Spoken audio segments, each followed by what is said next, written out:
श्रीमद् भागवतम अध्याय 10 द्वारका के लिए भगवान कृष्ण का प्रस्थान। शौनक मुनि ने पूछा, जो महाराज युधिष्ठिर की वैध पैतृक संपत्ति को छीनना चाहते थे, उन शत्रुओं का वध करने के बाद महानतम धर्मात्मा युधिष्ठिर ने अपने भाइयों की सहायता से अपनी प्रजा पर किस प्रकार शासन चलाया। निश्चित ही वे अपने साम्राज्य का उपभोग मुक्त होकर अनियंत्रित चेतना से नहीं कर सके।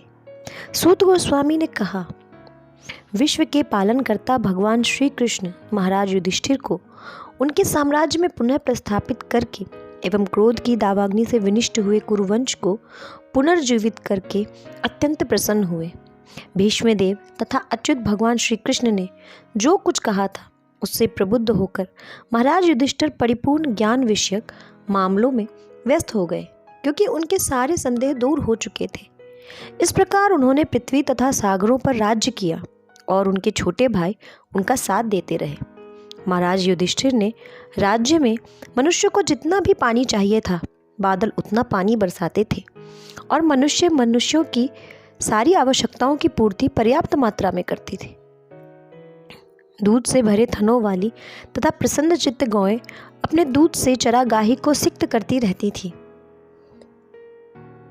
प्रत्येक ऋतु में नदियाँ, समुद्र, पर्वत, जंगल, लताएं तथा कारगर औषधियाँ प्रचुर मात्रा में राजा को अपना अपना कर चुकता करती थीं। चूँकि राजा का कोई शत्रु न था, अतएव सारे जीव किसी भी समय मानसिक क्लेशों, रोगों या अत्यधिक ताप या शीत से विचलित नहीं थे। श्री हरि अपने संबंधियों को सांत्वना देने तथा अपनी बहन सुभद्रा को प्रसन्न करने के लिए कुछ महीने हस्तिनापुर में रहे। तत्पश्चात जब भगवान ने प्रस्थान करने की अनुमति मांगी और राजा ने अनुमति दे दी, तो भगवान ने महाराज युधिष्ठिर के चरणों में नतमस्तक होकर प्रणाम किया और राजा ने उनको गले लगा लिया। इसके बाद अन्यों द्वारा गले मिलने एवं नमस्कृत होकर वे अपने रथ पर आरूढ़ हुए। उस समय सुभद्रा, द्रौपदी, कुंती, उत्तरा, गांधारी, धृतराष्ट्र, युयुत्सु, कृपाचार्य, नकुल, सहदेव, भीमसेन, धौम्य तथा सत्यवती सभी मूर्छित से हो गए, क्योंकि भगवान कृष्ण का वियोग सह पाना उन सब के लिए असंभव था। वह बुद्धिमान जिसने शुद्ध भक्तों की संगति से परमेश्वर को समझ लिया और भौतिक कुसंगति से अपने को छुड़ा लिया, वह भगवान के यश को सुनने से चूकेगा नहीं। उसने चाहे उनके विषय में एक ही बार क्यों ना सुना हो, तो भला पांडव उनके वियोग को कैसे सह पाते, क्योंकि वे उनसे घनिष्ठता पूर्वक संबंधित थे। वे उन्हें साक्षात अपने समक्ष देखते थे, उनका स्पर्श करते थे, उनसे बातें करते थे और उन्हीं के पास सोते उठते तथा भोजन करते थे। उन सब के हृदय उनके आकर्षण रूपी पात्र में द्रवित हो रहे थे। वे उन्हें अपलक नेत्रों से देख रहे थे और स्नेह बंधन में बंध कर व्यग्रता से इधर उधर मचल रहे थे। सगे संबंधी, नाते रिश्तेदार, स्त्रियां जिनके नेत्रों से कृष्ण के लिए व्याकुलतावश अश्रुधारा निकल रही थी, महल से बाहर आ गईं। वे बड़ी मुश्किल से अपने आंसू रोक पाईं। उन्हें भय था कि प्रस्थान के अवसर पर आंसुओं से अपशगुन हो सकता है। हस्तिनापुर के राजमहल से भगवान के प्रस्थान के समय उनके सम्मान में विभिन्न प्रकार के ढोल यथा मृदंग, ढोल, नगारे, धुंदरी तथा दुदुम्भी एवं तरह तरह की वंशियाँ, वीणा, गोमुख और भेरियाँ एक साथ बज उठे। भगवान को देखते ही प्रेममयी इच्छा से कुरुओं की राजवंशी स्त्रियाँ राजमहल की छत पर चढ़ गईं और स्नेह तथा लज्जा से युक्त हंसती हुई भगवान पर पुष्पों की वर्षा करने लगी। उस समय महान योद्धा तथा निद्रा को जीतने वाले अर्जुन ने, जो परम प्रिय भगवान के घनिष्ठ मित्र थे, एक छाता ले लिया जिसका हत्था रत्नों का था और जिसमें मोतियों की झालर लगी थी। उद्धव तथा सात्यकी अलंकृत पंखों से भगवान पर पंखा झलने लगे और मधु के स्वामी श्री कृष्ण ने बिखरे हुए पुष्पों पर आसीन होकर उन्हें मार्ग पर चलने के आदेश दिए। जहाँ तहाँ यह सुनाई पड़ रहा था कि कृष्ण को दिए गए आशीर्वाद ना तो उनके उपयुक्त हैं ना अनुपयुक्त, क्योंकि वे सब परम पुरुष के लिए थे जो इस समय मनुष्य की भूमिका निभा रहे थे। चुने हुए छंदों से जिनकी स्तुति की जाती है, ऐसे भगवान के दिव्य गुणों के विचार में डूबी हस्तिनापुर के सभी घरों की छतों पर चढ़ी हुई स्त्रियां उनके विषय में बातें करने लगीं। ये बातें वैदिक स्रोतों से कहीं अधिक आकर्षक थी। वे कहने लगी, जैसा हमें निश्चित रूप से स्मरण है, यही है वो जो आदि परमेश्वर है। प्रकृति के गुणों के व्यक्त सृष्टि के पूर्व वे ही अकेले विद्यमान थे। चूंकि वे परमेश्वर हैं, अतएव सारे जीव उन्हीं में लीन होते हैं, मानो रात्रि में सोए हुए और उनकी शक्ति रुक गई हो।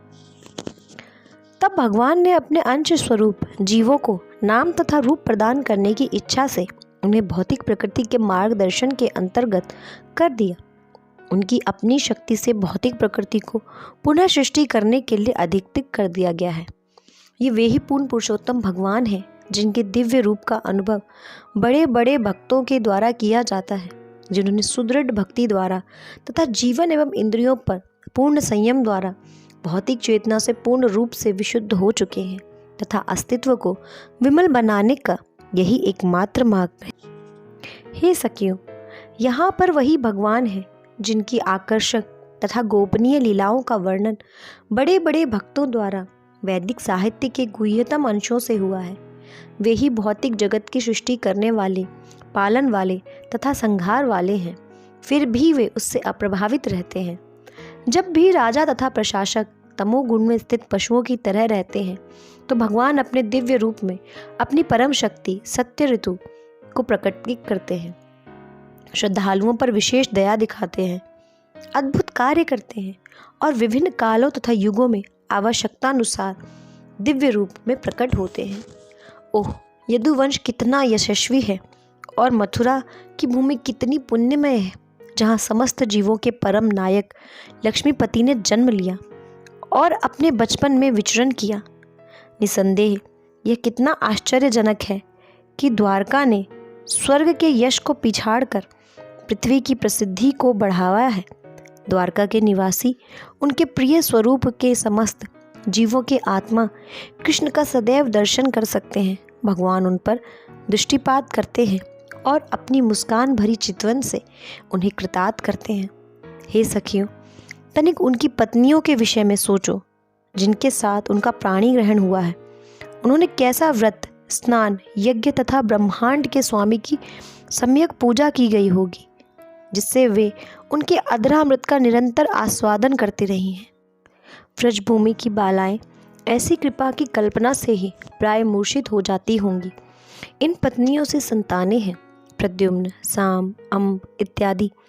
उन्होंने शिशुपाल के नायकत्व को आए हुए अनेक शक्तिशाली राजाओं को हराकर रुक्मिणी, सत्यभामा और जामवंती जैसी स्त्रियों का उनके स्वयंवर समारोहों से बलपूर्वक अपहरण किया था। उन्होंने भौमासुर तथा उसके हजारों सहायकों का वध करके अन्य स्त्रियों का भी अपहरण किया था। ये सारी स्त्रियां धन्य हैं। इन सारी स्त्रियों ने व्यक्तित्व तथा शुद्धि से विहीन होते हुए भी अपने जीवन को धन्य किया। उनके पति कमल नयन भगवान ने उन्हें घर में कभी अकेले नहीं छोड़ा। वे उन्हें बहुमूल्य भेंट प्रदान करके उनके हृदयों को प्रसन्न बनाते रहे हैं। राजधानी हस्तिनापुर की स्त्रियां अभी उनका अभिनंदन कर रही थीं और इस प्रकार से बातें चला रही थीं कि भगवान ने मुस्कुराते हुए उनकी बधाइयाँ स्वीकार की और उन पर अपनी कृपा दृष्टि डालते हुए नगर से प्रस्थान किया। यद्यपि महाराज युधिष्ठिर का कोई शत्रु न था, तो भी उन्होंने असुरों के शत्रु भगवान श्री कृष्ण के साथ जाने के लिए चतुरंगिनी सेना, घोड़ा, हाथी, रथ और पैदल सेना लगा दी थी। शत्रु से बचाव और भगवान से स्नेह के कारण महाराज ने ऐसा किया। भगवान श्री कृष्ण के प्रति प्रगाढ़ स्नेहवश कुरुवंश पांडव उन्हें विदा करने के लिए उनके साथ काफ़ी दूर तक गए। वे भावी विक्षोभ के विचार से अभिभूत थे, किंतु भगवान ने उनसे घर लौट जाने का आग्रह किया और स्वयं अपने प्रिय संगियों के साथ द्वारका की ओर रवाना हुए। हे शौनक, तब भगवान कुरु जंगल, पांचाल, शूरसेन, यमुना के तटवर्ती प्रदेश, ब्रह्माव्रत, कुरुक्षेत्र, मत्स्य, सारस्वता, मरु प्रांत तथा जल के अभाव वाले भाग से होते हुए आगे बढ़े। इन प्रांतों को पार करने के बाद वे 100 वीर तथा आभीर प्रांत पहुँचे। अंत में इन सबके पश्चिम की ओर स्थित द्वारका पहुँचे। इन प्रांतों से होकर यात्रा करते समय उनका स्वागत किया गया, पूजा की गई और उन्हें विविध भेंटें प्रदान की गई। संध्या समय सारे स्थानों में संध्याकालीन अनुष्ठान करने के लिए भगवान अपनी यात्रा स्थगित करते थे। सूर्यास्त के बाद नियमित रूप से ऐसा किया जाता था। इस प्रकार श्रीमद् भागवत के प्रथम स्कंद के अंतर्गत द्वारका के लिए श्री भगवान का प्रस्थान नामक 10वें अध्याय के अनुवाद पूर्ण हुए।